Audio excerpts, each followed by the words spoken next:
summer's evening, standing on the mound. The ballpark's full of cheering crowd. Home team's back in town. Good evening, everybody. It is good to be back with you again after a marvelous World Series. I'm your co-host Johnny C. here tonight with Aidan Smith. We're the Painting Corners Baseball Podcast, back with you. Doing a little postseason recap and getting into some details of what's coming next. How are you this evening, Aidan? I'm doing great, Johnny. It was good to have a week off to regroup, reflect on the season, and talk a little bit about that, and then we'll look forward to the postseason, which is the main season for many of our loyal PC and ball-talking fans. That's right. I was thinking myself, I could succinctly say the Blue Jays series, it wrapped in one way and one way only. It wrapped the way it started. We were chit-chatting about the bullpen couldn't make it, and I'll say this, all credit to Yamamoto, all credit to the Dodgers, but I'd say the Jays lost that series more than the Dodgers won it, but Yamamoto might have something to say otherwise. He really earned that MVP. He did. I mean, throwing 40-ish pitches on zero rest, I mean, that's almost unprecedented. I can't really think of when someone had done that in the last several years. So, really, it feels like it came down to the Blue Jays obviously not capitalizing, but in the same breath, not having a $325 million superstar ace to roll out to get your last 8 or 9 outs or whatever it was. So I mean, really an absolutely incredible performance by Yamamoto. And we posted this right after the series, but Shohei signed for $700 million deferred, so about $460 net present value. Yamamoto $325 million without the deferrals, so $800 million on two guys. You had the internet going crazy, wanting to raise the place, but it turns out that from a math and analysis standpoint, Ohtani's definitely underpaid, and Yamamoto has at least earned his salary. So pretty wild to see. Yamamoto impressed me so much. I think the Overton window is moving in terms of Japanese baseball being this black box where we don't see it translate to the major leagues. I remember growing up as a kid in Daisuke Matsuzaka, we were so excited, right? But in the back of your mind, you have a reservation that there might ultimately always be some sort of a flop, or at least cutting your expectations a bit. Ichiro being the exception, right? However, Ichiro, I don't mean the exception of Ichiro has the flatter bat path notable of Japanese hitters. He's almost always looking like he's doing a drag bunt when he's hitting a double, right? When he's connecting for a little bit of pop, a little bit of slug, he still looks like he's slapping the ball. And I think that's traditional, as we covered in some of the articles of when Bauer was over in Japan and noting his comments on that flatter bat path and how you have to change your approach as a pitcher. One thing I see with Murakami is, like you said, he is a power hitter. He's not having the flatter bat path. He is golfing that thing. He looks like a lefty Giancarlo that's jacked and using his lower half as well.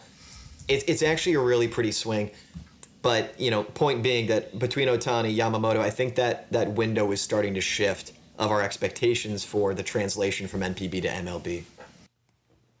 Yeah, I agree. I think it's worth noting that Murakami is younger. He'll be 26 on opening day. He's got a lot of power from the left side. I don't know that he'll be able to play third base at the MLB level, even if that is the case, though, and he ends up being a first baseman DH. There's still going to be plenty of interest for his services with what he can do with the bat. But, even before Ichiro, because Ichiro was the first prominent hitter here for sure, you did have Hideo Nomo, coming on the scene and winning the Rookie of the Year award for the Dodgers in 95. So he really burst onto the scene. 11.1 K per 9 led the league. 236 K, 3 shutouts, 2.54 ERA. So I think that he really brought on the wave of talent. But you're right. I mean, the impression over here was that most guys, especially hitters, wouldn't really be able to break through. Ichiro changed that, and I would say Matsui was the first guy to really come over and hit for power. That's a good call. Godzilla. So Murakami could be Matsui from a hitting standpoint. I expect more power, less contact. He could also be Yoshi Tsutsugo and hit under 200 and be out of the league in a few years. But I don't think so. I think he's better than Yoshi. And that's no shade to Tsutsugo. He's a very decorated player in the NPB. He just couldn't adjust the fastball. And with all the technology that MLB teams have now, if you can't do something, they're going to figure it out, and they're going to do it over and over until you're out of the league or you adjust. Beautifully said, haunting words. We'll see how it plays out. Curious to see where you want to go with this, but I just wanted to very quickly touch on maybe a quick segment of just surprise players from this year regarding Silver Slugger awards. Not something we normally talk about. Best offensive player at each position. Think of it as the Gold Glove for bats. The standouts to me, Geraldo Perdomo. What? 26 years old, out of nowhere, Diamondbacks. Like, that was nice. McKinstry for the Tigers, Green for the Tigers, Springer at his old age for the DH spot. What? And I mean, Nick Kurtz. Are we surprised? I'm going to be replaying this. Hopefully not. If I hear this in a year, I'll be rolling my eyes at myself being surprised at Nick Kurtz. But it's all year we're talking Jacob Wilson. I see one series of Kurtz in Sacramento playing the Stros, hits 3 bombs in 2 games, and I'm like, who's this guy? And then from then on, it was freight train. So I just wanted to shout out Zach McKinstry, Riley Green of the Tigers. I like what they got going up there. Nick Kurtz, Oakland A's, or Sacramento, Vegas, who knows. George Springer having that rebirth, and Geraldo Perdomo, big shout out to the NL. So good job in the Silver Slugger Awards, boys. Yeah, and Kurtz is going to be the Rookie of the Year in the American League. Just fantastic entry into the show. It's really rare that a guy comes on and dominates the league like that in his first season, especially when you contextualize that he actually he struggled in his first few months, maybe 6-8 weeks, something like that. And then he figured something out, it clicked, and he's been one of the best hitters in Major League Baseball since. George Springer, 161 OPS plus, career high, beating his previous high from the prime years of Houston. 2019 finished 7th in the MVP voting and got the Silver Slugger, actually. So this is George's 3rd Silver Slugger. He's been fantastic. Defense has slipped a little bit, but yeah, from a hitting standpoint, he really had quite a career revival. And I love the utility Silver Sluggers. McKinstry there. Great year. He's had his moments in the MLB. He's also struggled, so it's nice to see him cement himself as an everyday, ball player who can play multiple positions. And then I also want to give Byron Buxton a shout out. Amen. Not even for winning a Silver Slugger, but for staying healthy enough win a Silver Slugger. Right. That's really the challenge for Byron. It's not a talent thing, it's a durability thing. Jose Ramirez, not surprising at all, stud. Bobby Witt Jr., stud. I think he also won the Gold Glove, right? So Silver Slugger and a Gold Glove. That's quite a year. I want to see Bobby get an MVP, Johnny. I know they're kind of injury bros, but I still think this is interesting. A couple years ago on some podcast, Lance McCullers Jr. was asked who he thinks the most talented baseball player is. And this is back in 2022, I think, before the 2022 season. After his stellar 21 season, he goes, guess who it is? Byron Buxton. Wow. Yeah. He is a supremely talented ball player. There's no question about that. And I'd love to see him stay healthy for a few more years and extend that prime so that we get to see just a couple seasons of healthy ceiling Byron Buxton, or even 80% of the ceiling. Perdomo, up and coming player. I love that Marte Perdomo up the middle premium duo in Arizona. The Snakes also got Corbin Carroll out there. I mean, that's a really nice core that they've built with Mike Hazen and the crew in the front office. Hunter Goodman, the lone light over in Colorado. When the mountains turn blue. Yeah, he's playing around not much. He doesn't have any protection in that lineup. So is that a fair statement? It's so fair. It's just like it's so sweet. It's so chef's kiss at Hunter Goodman. Like, what a shout out to the guy. He got absolutely no protection. Holding it down behind the dish too as a catcher. We love talking about our catchers and their low offensive expectations, and Bro's getting Silver Slugger. Johnny, I love Bretton Doyle, but terrific center fielder. But I mean, 651 OPS this year in Coors Field. That's not gonna cut it. I did like seeing Mickey have his moment in Colorado this year, though. Former number 1 overall, a 1-1 Angels, out of baby. La Costa Canyon High School in California. The Phillies grabbed him, and he hit 129 in 105 plate appearances for the Phillies.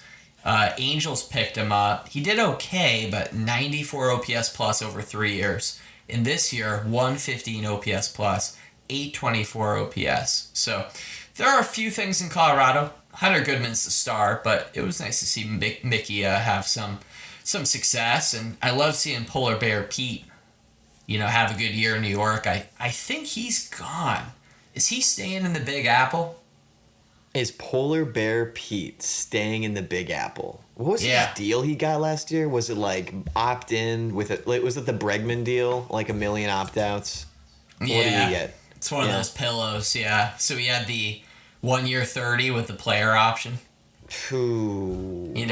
Look at he loves playing there, man. He loves hitting those oppo shots just to keep him alive. But I just feel that Stern hasn't really showed him the respect that Pete and his camp feel like they deserve. And by his camp, yes, I'm alluding to the GOAT of agents, Scott Boras.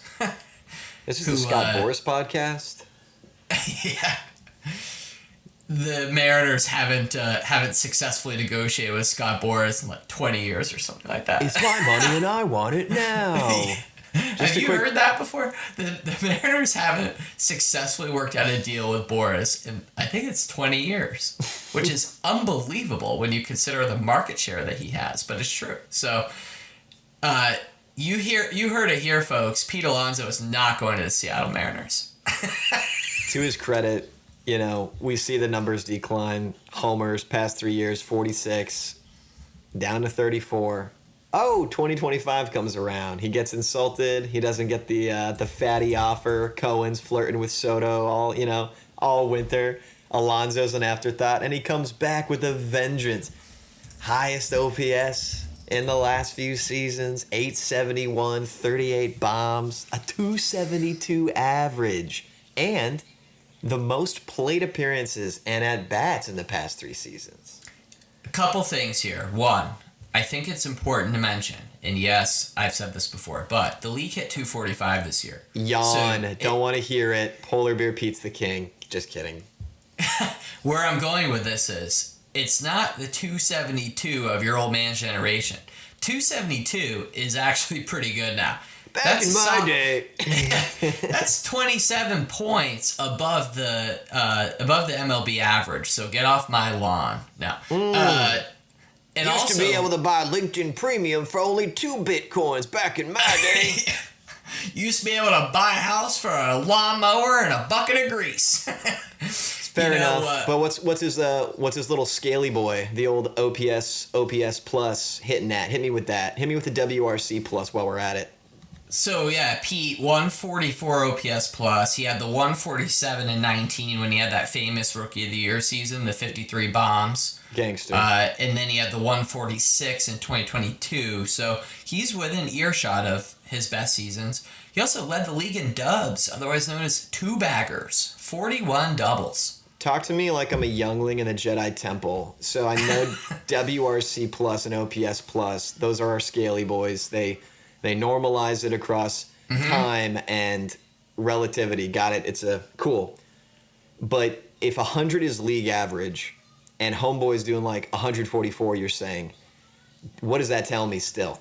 Like, I guess I still need the max, or right? Like, I mean, well, do you start with a comp? Like, how would you go about this? Like, so Aaron Judge is 204 this year. Yow. Ohtani 172. Alonso was 8th in Major League Baseball among qualified hitters. Okay, so also shout out Michael Busch at 140, number 9. No kidding. Yeah, no kidding. Okay, so Alonso's killing it this year, though. Point still stands. Stats are fire. Came back with a vengeance. Stern is not going to bite ever since he came over from the Brewers. He's way too shrewd. Yeah. Well, one thing that people point to is, will the defense stick? Can Pete move well enough to play first base long term? Maybe, maybe not. But the bat speed is there. And scouts, front offices, that's a coveted measurement. So swinging the bat at 75.3 miles an hour, that's 91st percentile. Now, he's also a Gator, too, which means you have the humidity, which makes you age slower because, so he's got that going on. That's true. I mean, he'll be 31 opening day. Kyle Tucker, when we contrast these two guys, he has defensive value that Pete doesn't have, but Tuck doesn't really have the velocities. 47th percentile in bat speed this year. Yeah, dude. Well, one thing to note about Tuck is he's Mr. Abe Lincoln swinging with the longest bat path in the world. Like, if you really watch his at-bats, I mean, I've watched 162 times, however many seasons Tuck's been playing full-time in Stroland. That many at-bats I've seen of Tuck times, let's say, 4. It is a long bat path. It's a lanky boy. It takes a long time to get there. Does that... I guess velocity would account for that. Where are we measuring the velocity at? Like a certain part of the zone, or how long it takes him to get to the ball? The bat speed? How long it takes him to get to the ball. Yeah. Okay. So that could just be a measure of distance. Like, that could be skewed by where his bat path, which is extra long. Yeah. I mean, you definitely want the compact short swing, creates a lot of power, a lot of torque. And that's what they say, but then you got Bregman, who's the king of that, right? And he's like either popping out to the right side of the infield, or he's like going off in Boston and then getting injured for the second half. So it is baseball. It's gonna be variable.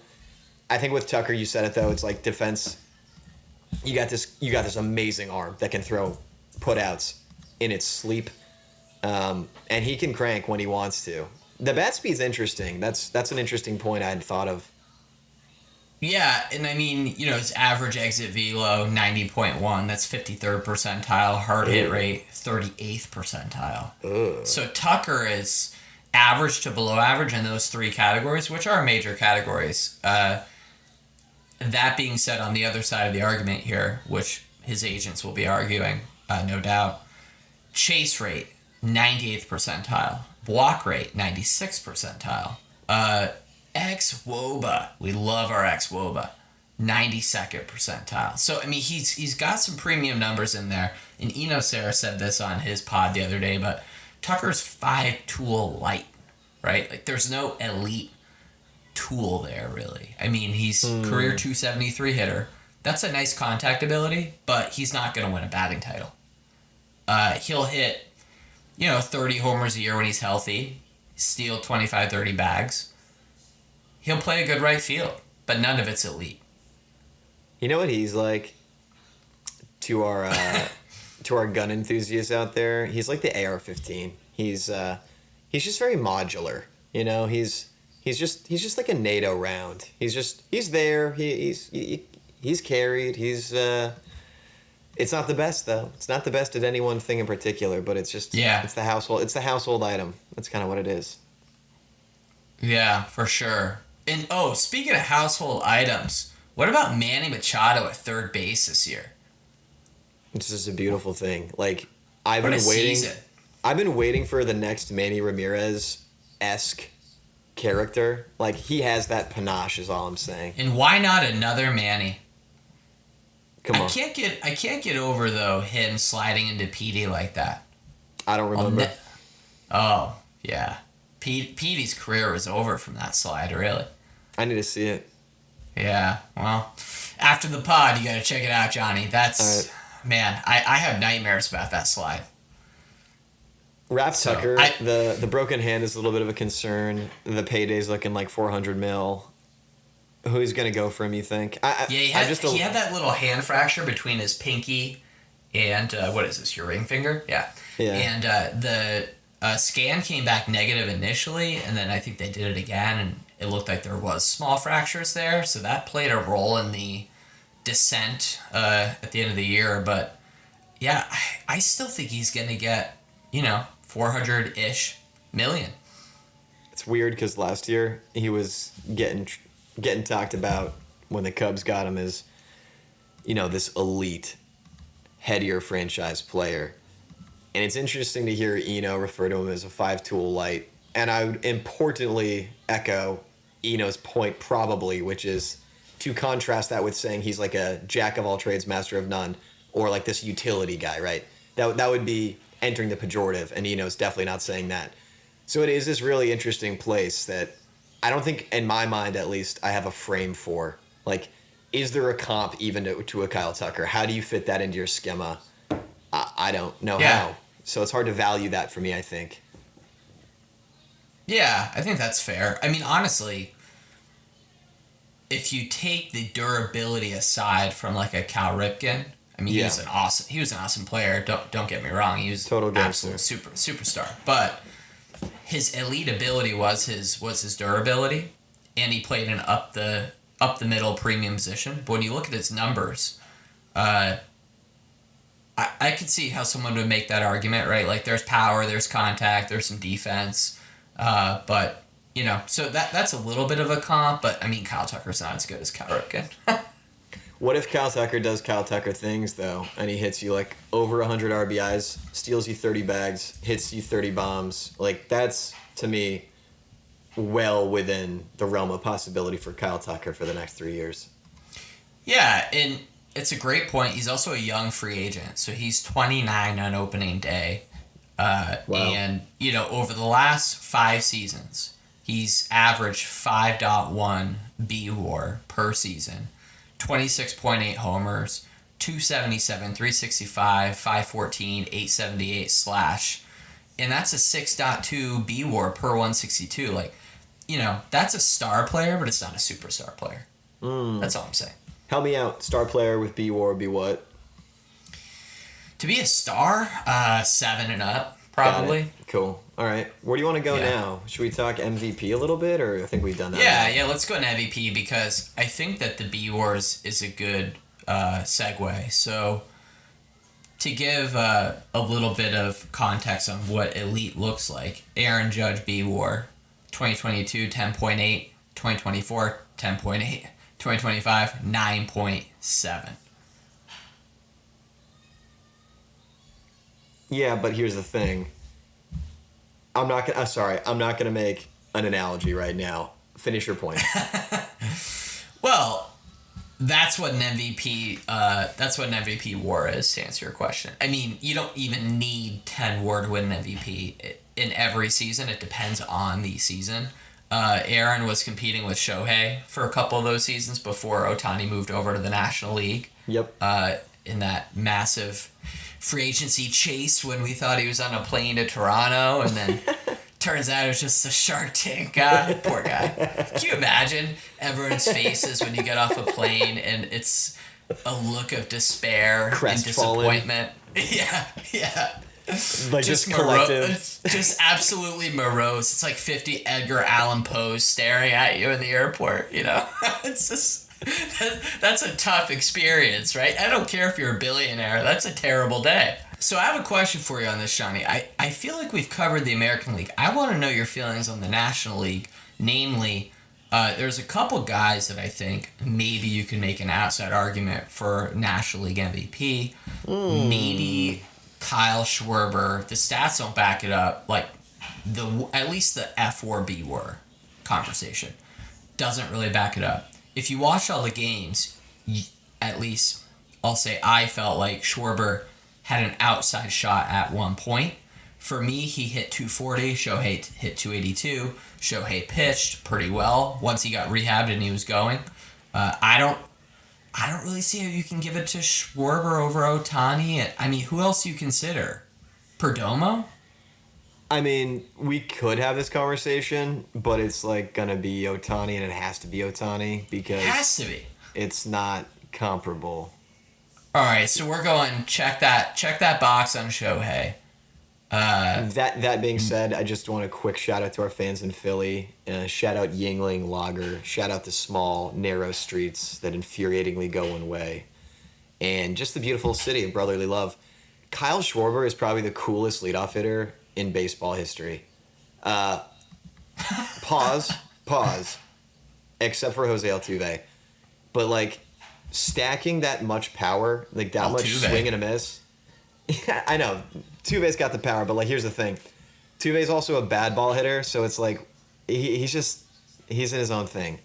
Kyle Schwarber is like the K rate, the whiff rate, and the power combo is just so obscene that he's like he's the leadoff hitter. But you love to see it, and he's killing it, especially at age 32. You do love it. I feel like Ricky Henderson's got a leg up on him. If we're talking all time, I mean, Ricky was best. Did I make it a superlative? That was aggressive. Yeah. Best of all time. You know, he is an interesting leadoth hitter. That's what I meant. He's atypical. There we go. That's what I mean. Okay, I want to save my superlative for most unique, most unexpected. But when I hear GOAT leadoff hitter, my brain just goes to Ricky. Oh yeah, for sure. Thank you. My bad. So I want to talk Rookie of the Year. National League. You got Drake Baldwin. You got Caleb Durbin. Is there anyone else that you're considering for the National League? I mean, are you considering Isaac Collins, Chad Patrick, also a Brewer? So you got two Brewers in the mix. Jansen Junk in Miami. I mean, Cade Horton even. I don't know if he threw enough innings. 118 innings. I mean, who's your vote for National League MVP? And then I'll tell you who I got. Wait. National League MVP or Rookie of the Year? I'm sorry, I misspoke. Rookie of the Year. Okay. National League Rookie of the Year. Yeah. Word. Okay. Here it is. Slim pickings. That's what I got for you. Turns out Johnny's gonna go with the Ason Kim. No, to me it's just like in the AL you got freaking Nick Kurtz, and then Jacob Wilson. It was his to win, and he got injured a little bit and this and that. But like, shout out Jacob Wilson, awesome season. He still hit 311. Yeah, dude, like seriously, played short. Shout out Jacob Wilson. Yes, thank you. And his like dad interview on the All-Star game was awesome. Love that stuff. But yeah, the American League spoiled me, and it's just like the dopamine overload has completely ruined me. Like my reset points. When I look at the National League and it's Kyle Durbin, like I'm looking at Caleb Durbin, it's like, okay, bro hit 11 bombs, 256 average, 18 stolen bases, 721 OPS. Cool. Jansen Junk. 4.17 ERA, 6.4 record, and a 1.14 WHIP. That 1.14 WHIP is looking the prettiest to me right now out of this pile. And so where do you want to go with this? Like, look, they're young guys, not trying to knock performances, but it's just not comparable to the AL to me. Yeah, shout out new Gold Glove winner Dylan Dingler, 4.1 F4 out of Detroit. Great year. He also hit 278. Again, over 30 points above the league average. As a catcher, you don't see that every day, folks. Roman Anthony, 2.7 F4 in 71 games. And what's interesting about this is out of the top 7 position players that were rookies this year, only one is from the National League. Dude, Roman Anthony has like the most Chad physique in human history. to touch the baseball diamond. Like, when I look at him at the plate, I feel like he's in the LCVP Higgins boat, like taking Omaha Beach, just like pumping up the boys, chomping a lucky strike. Like, that's the vibe. I think my favorite thing about Roman Anthony is that his uncle or something is named Anthony. Nice. That's my favorite. It's my favorite thing about him. I think Caleb Durbin was fantastic this year, and he was part of the Brewers' run. Yep. To the best record in baseball. Yep. But really what is sensational about Caleb Durbin is not that he's my pick he's not my pick for NL Rookie of the Year. I think I'd have to go Drake Baldwin, just because the numbers are just a lot better. They're a lot better, that's right. Like over 19 30, bombs. Yeah, he's got a 30-point edge over Durbin on WOBA. But Durbin was the return package for 1 year of Devin Williams. Yeah, it's those nice little things like, he's 25, he's Altuve height, he's the 427th pick of the 14th round, he's the exchange for your rental of Devin. You're going to get 5 more years of Durbin ball in Milwaukee for 1 year of Devin Williams. Durable. Durbin the durable. We like him. we like him short. Speaking of the short bat path, I think short kings. Short kings for real. I don't know where I was when I read this. I think I was a kid. It was like tall people age faster or something. Short people retain. Yeah. I mean, it makes sense. Less distance to travel from the neurons to the fingertips. Lose your bat speed less. Johnny's got his scientist cap on today. I don't know about that. I think it's an AG1 cap. I think my wife. Let's talk manager of the year. John Schneider, AJ Hinch, Joe Espada are the top 3 choices by odds anyway. So who are you taking there? Are you going? I'm going to Espada. Are you going all day? Tigers? You're going Homer? You're going to be a Homer on this one? I'm going Espada because, like, I don't even want to waste the breath to talk about the lost war from the... Like, unless you're an Astros fan, you don't understand what was lost this year, what was taken from us by injury. It is always going to sound like a loser argument, and I get that. We'll cover it in an article coming soon, I promise. But to our fans, you cannot put into words what was taken from us based on injury, and what Espada did with what he had before the All-Star break. You swept the Dodgers with the entire Double-A team. Like, that's incredible. You led the AL West by 7 and 8 games for a lot of the year. One could sit back in their armchair and say, oh, the dynasty's done. Bregman and Tucker are gone. Like, dude, no, that's not the case.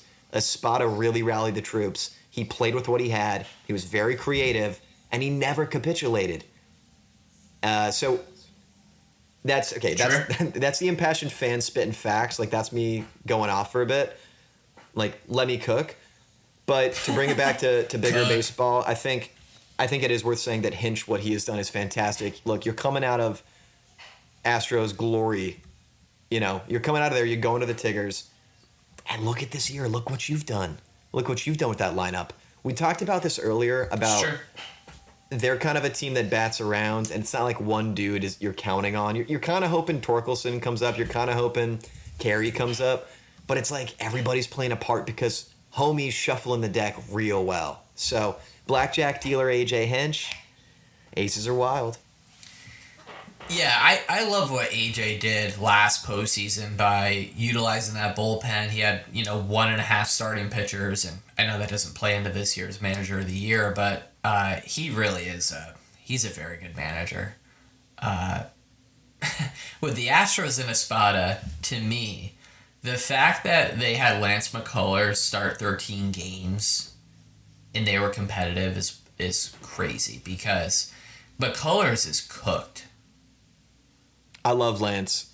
I just want to say that.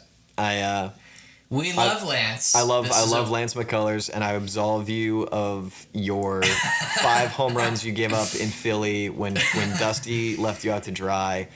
Yeah. Seriously, we love you, Lance McCullers. If you're listening, your RPMs are sick nasty. We love the Batman kicks, love the intensity, and you crushed it in many ways for the Astros dynasty, so never forget that. We won't forget you, Lance, but it's going to be tough for Lance to come back, I think, at this point. 6.51 is, I mean, it's health, right? So it is. He had a great career, and, he had a lot of promise. The thing with pitching is it's Russian roulette for health, right? Totally. So, Yep. I mean, Colton Gordon, throwing 86 innings of 5.34 ball. Bro. And, Ryan Gusto, 4.92. I'm telling you, it's the Sugarland Space Cowboys and the Corpus Christi Hooks were playing at Daikin Park this year. That was it. Like, Pena was your guy who you're like, wow, I hope he doesn't bat 250 and strike out chasing sliders all year. And then everyone this year's like, Pena's the best. He's an all-star. It's like, bro, that was a bonus. And guess what? He was injured all year. Paredes, injured all year. Jordan, injured all year. Spencer couldn't stay healthy. Javier couldn't really get going. Obviously, Blanco, that was a huge loss considering the year he had last year. Can I cook? Yeah, let's go. Okay, let me just cook for a second on the Arrighetti thing. Arrighetti could stay healthy. The problem was, this is the perfect microcosm. I'll wrap with this. This is the perfect microcosm of the Astros season. Spencer Arrighetti comes out. He starts throwing his beautiful pitch tunnel. He's striking dudes out, making them look silly. And then one day he's just chatting with the boys, just hanging out during BP. And what's that? A stray fly ball from a Seattle Mariner happens to hit him in his non-pitching hand thumb, and he's out for 3 months. Like, that, bro, is the Astros. Allegedly. No, facts. We are not trying to get sued by the Seattle Mariners. Allegedly. So, no, that's right. Yeah. We love the Seattle Mariners deeply on this pod. At least I do. But yeah, so, for me, John Schneider really did get the most out of his team too, though, especially when you consider the lack of bullpen that he had. That's true. You had the geriatric starting rotation there. Easy. Yeah. And they were all productive and stepped up and for the most part stayed healthy too. I mean, Bassett, Gossman, and that's without Alek Manoah, who broke out a couple of years ago and just totally fell off a cliff. They were hoping that he was going to bounce back. Never happened. So he got a lot out of a starting rotation that did not really have a lot of fanfare. I mean, to the point where Jose Barrios wasn't even on the playoff roster. I mean, they didn't even use him because these other guys were going so well. So I do see your argument with Espada for sure. I'm trying to remove my feelings about the postseason in the Blue Jays from the regular season. I think it's a tough choice. I think Schneider's going to win this award, but it really should be closer, frankly, with Espada. In the National League, it's going to be between Pat Murphy and Craig Counsell, as much as I love Tito. Mm-hmm. Who are you taking? Are you taking Craig or are you taking Pat, Counsell's replacement in Milwaukee? Until the Brewers prove it to me, I can't take the Brewers. Yeah, no, that's kind of a silly take because Counsell's best record in baseball though. Right, but so were the Mariners in the early 2000s, and we're talking about them as the Mariners of the early 2000s having the best record and doing not much in the playoffs. And I get it. But sure. They went to the NLCS, okay, and they beat the Cubs, and the Counsell swap and the flip-flop of the manager dugouts, that we get it, but okay. You're talking regular season though, remember, right? So you can't, it's hard to do, but you can't really think about the Brewers getting wrecked in the CS. That's not really part of the equation here, Johnny. I did, I'll say this to Pat Murphy's credit. I really liked, it kind of reminded me of Joe Madden stuff from the Rays. It kind of reminded me of Tito Francona stuff from his days with the Sox. Just this very team whisperer Mr. Miyagi shit. That was very zen, very chill. I liked how he talked to the boys in the dugout. I thought that was really cool. When I say Counsell, I'm not trying to be glib or throw shots. I just think that Counsell is like an obvious manager of the year to me, especially stepping into the expectations that the Cubs have. I know the Brewers should have similar expectations, but like they just kind of still feel like the Rays to me, bro. Like, prove it. Like, do something. So speaking of small market clubs, some of whom might make a leap this year, talk to me about Podesta, the Rockies. Is there something going on over there? Are we cooking with the Colorado Rockies now? Are they gonna be relevant, or I mean, what's your feeling? Yeah, so Podesta, he has something to do with Moneyball, right? Get what's the lowdown on that? He's the Jonah Hill man. Okay, so if Jonah Hill's there and he's getting the gold Schlitz, you know, with the McLovin ID, then I'm McLovin what's going on in Colorado, because it is long awaited. The City Connect jerseys, meh. I don't know. Yeah, I'm not crazy about them. Ballpark's super cool. Ballpark's cool. Actually, I haven't been to Coors Field yet. Have you been? I went on a run in Denver. My wife had a conference out there. Okay. A few summers ago, I was visiting, doing that, hanging out with a buddy, and I poked my head and I saw the pine trees, or what are those, aspen? There we go. I think it's pine trees, in center field, and I was like, man, that's beautiful. And I remember this one day I was bored on YouTube, and I just kept watching Arenado take ground balls in a Rockies uniform. It was just this like long video of him like showing his diligent routine at third base, warming up for a meaningless Rockies game, and I was enthralled. It's like watching Prince play guitar. But Podesta, I don't know, man. Like, Yeah. it's cool to have a GM, but what about the ownership?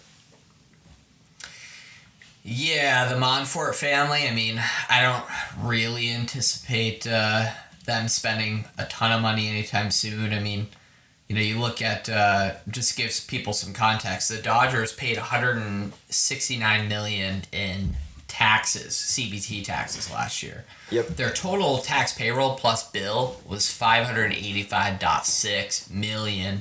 The Rockies were $145 million. So they're, you know, less than a third of total clams being forked out by the ownership. So it's no,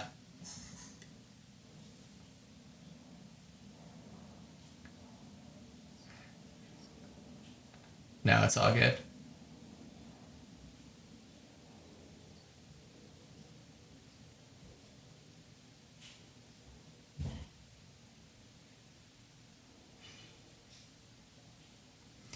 And so with teams like the Rockies, these small market, even the mid market teams like, yeah, let's say the St. Louis Cardinals, and this plays into that, you know, salary floor, salary cap talk that's been going on.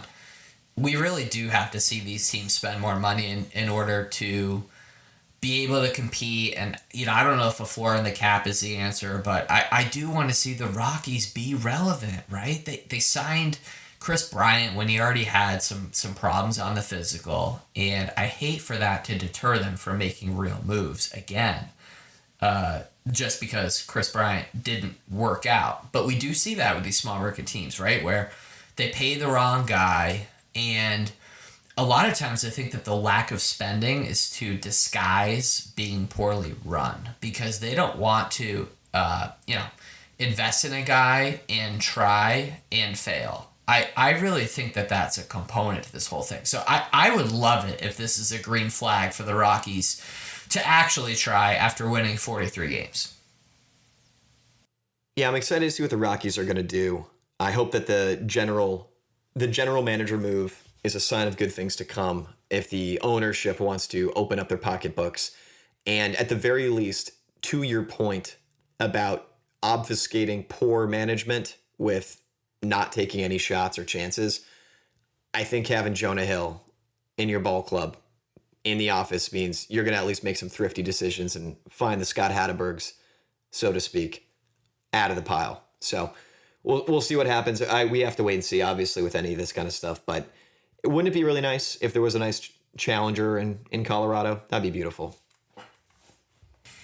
I'd love to see that, and to your point, I just want to touch on the idea that there could be small market teams making an entrance, a berth into the CS or the World Series. Is it a fluke? I mean, a lot of it's just being well built and rolling the dice. And we'll finish with this thought here, but the Royals, for example, in 2015, they made a run. They got hot at the right time, and they were good enough where they were in the range. You couldn't really beat their bullpen. The game was over in the 6th inning a lot of times. It felt that way, right? Like when you're watching the game and you're Herrera, Hall, I mean, you could really feel the studs coming out of that bullpen. And we didn't have that in this World Series. We had everything else but that, really.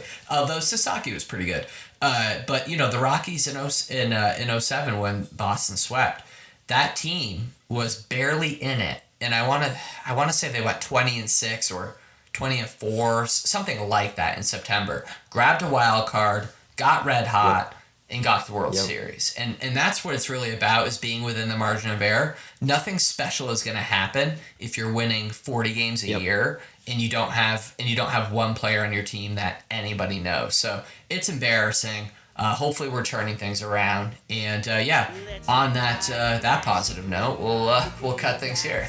Thank you, everyone, for listening to another edition of the Painting Corners Baseball Podcast. I'm your co-host, as always, Johnny C. with Aidan Smith.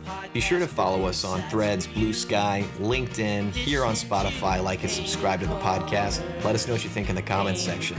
And please check out painting-corners.com for all the hot takes and articles you can get your hands on. We'll be here with you all off-season. Stay tuned.